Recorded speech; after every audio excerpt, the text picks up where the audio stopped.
Hey there and welcome to Scandal Steep. I was constantly tuned in, high off M, unable to get through a show or even a song without it. When did it all start, this habit? When did I start depending on it? I think it was when I hit the road. My first show, an $800 gig, I was clean, no drugs, no lean, none of that. It all started afterward when the pace of shows became relentless. We were doing back-to-back performances, and I just couldn't keep up. That's when some people around me suggested something to help me stay awake. And it worked for a while. Recently, though, we got some heartbreaking news. Yeah, man, it's true.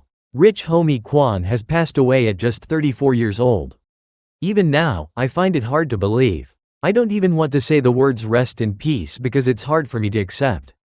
I performed alongside him just 3 weeks ago.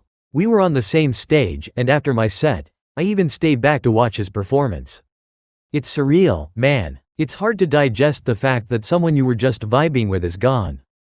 As we look at Rich Homie Quan's last moments, caught on camera, there's a haunting reflection of a man who had experienced both triumph and tragedy.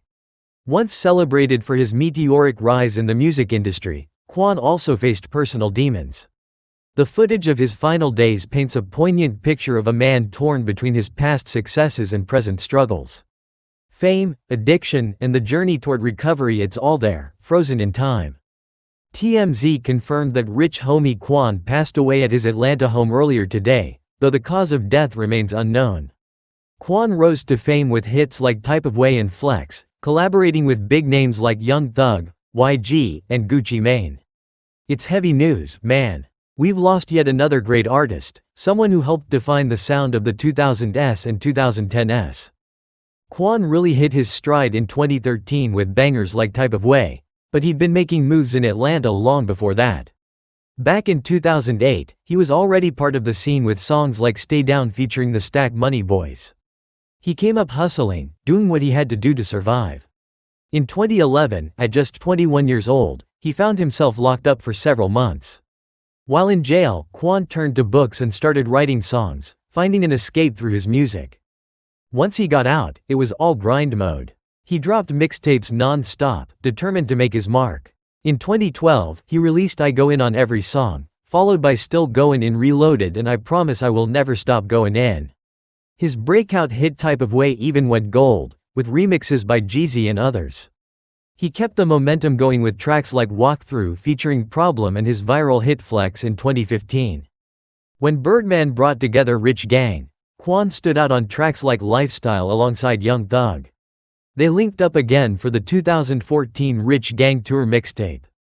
Throughout his career, Quan worked with some of the biggest names in the game: Gucci Mane, Trinidad James, 2 Chainz, Migos, T.I. and Lil Uzi Vert.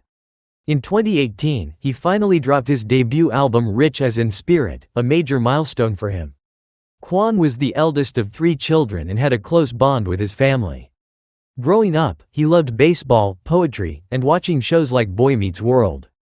Just a day before news of his passing broke, Quan gave an interview where he joked with a young reporter, who told him she grew up listening to his music. He laughed, saying, "You make me feel old," before giving her a hug. Quan had mentioned he had a lot of music ready to release, explaining that he wanted to make sure his fans really connected with his songs. He didn't want to rush anything, saying, "I don't want to drop music on deaf ears." He aimed for everything to be just right before putting it out there, though he hinted that something might be released before his birthday, October 4th. Sadly, if that music does get released posthumously, Quan won't be here to witness how the world reacts to it. It's a tough pill to swallow, man. Rich Homie Quan gave several interviews recently, and in them, we saw glimpses of what he had been going through. In one interview with Math Hoffa, he opened up about some of the toughest periods of his career. Back in 2014, at the height of his success, Quan was paid $12,000 for a New Year's Eve show in Carolina. For him, that was a mind-blowing sum at the time. He thought that kind of money would keep flowing, unaware that such paydays were usually reserved for special occasions. That false sense of security led to a critical mistake. He began turning down smaller shows, believing that everyone should be able to match that $12,000 fee. But within 6 months, the offers dried up, and reality hit hard. His show fees dropped dramatically, and he had no choice but to accept the gigs to stay afloat. Reflecting on those days, Quan admitted that no one had guided him through the complexities of the business. He and his peers, including industry figures like T.I., were figuring things out on their own.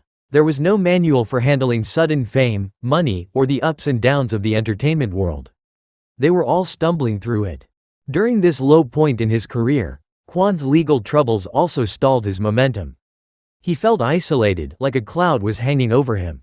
The lawsuit prevented him from releasing new music, and he described it as one of the darkest periods in his life. It was during this time that drugs became a regular part of Quan's daily routine. He admitted that he relied on substances like Molly to keep his energy up, especially with the demands of constant touring. Before his hit Type of Way, Quan was doing countless shows, trying to keep pace with the workload. A family member first introduced him to Molly, promising that it would help him stay awake and sharp. At first, the drug seemed like a solution. It kept him active, fueling his creativity and performances. But as time went on, the consequences became clear. His relationships suffered, he became irritable, and he began missing important family events. Eventually, the high no longer felt like a solution but a trap.